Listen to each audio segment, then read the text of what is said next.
On Wednesday, December 2nd, St. Bernardino, California was struck by a mass shooting. It was a heartbreaking day for America. It was also a groundbreaking day for one of America's social media companies, Snapchat. It was the first time Snapchat created a universal Snap story that everyone could see about a breaking news event. These images and videos are in fact from the Snapchat story. Some people find this additional news source good, and it is in some ways. During the California shooting, it was important for people directly involved to let their loved ones know that they were safe and out of harm. The Snapchat story did help the knowledge of what was going on spread throughout the country quickly. But was it necessary? I decided to look into exactly what psychological effects Snapchat's new news role could have.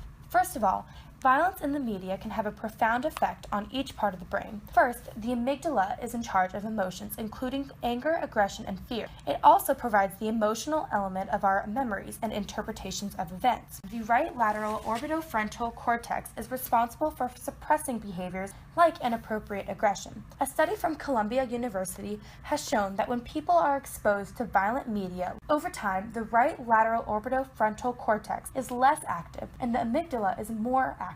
In other words, violent media makes people more aggressive and less able to stop that aggressiveness. Other parts of the brain are also affected by exposure to media violence. The hippocampus is our memory bank. The more and more violence we are exposed to, the more we remember. Therefore, the more we will think that the world is a bad, dangerous place. This is called the mean world syndrome, a term coined by George Gerbner, professor of communication and the founder of the media cultivation theory. Also, media affects the body's medulla and motor cortex, both of which are in charge of our physical response to violence. The more exposure to violence, the more we will have those physical responses. Let's talk about how violence affects our learning.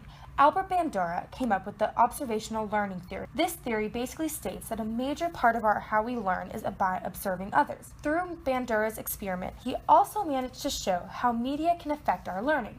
He tested this theory with his Bobo doll experience, where he exposed kindergarten-aged children to videos of adults playing with a Bobo doll. In his first experiment, some children were exposed to a film where an adult acted aggressively toward the doll, and some were exposed to a film where an adult was playing nicely with the doll. When the children were placed in a room with the Bobo doll, the children exposed to the violent film acted aggressively toward the doll, while the children exposed to the non-violent film played nicely with the doll. These experiments simply show that media can have a profounding effect on humans. All of these effects are true of Snapchat and other social media. On top of these events, Snapchat also causes a reduction of the cognitive load of worrying what others think about our posts. It also decreases the amount of decisions we make because of the automatic photo filters. Snapchat causes the effect of reciprocity, or our need to respond to positive actions with positive actions. All of these effects are reasons that most of Snapchat users, 50% according to Statistica.com, are between the ages of 13 and 17 years old. It is a convenient and not worrisome form of media. However, with this new idea of bringing breaking news to the popular media brings some concerns.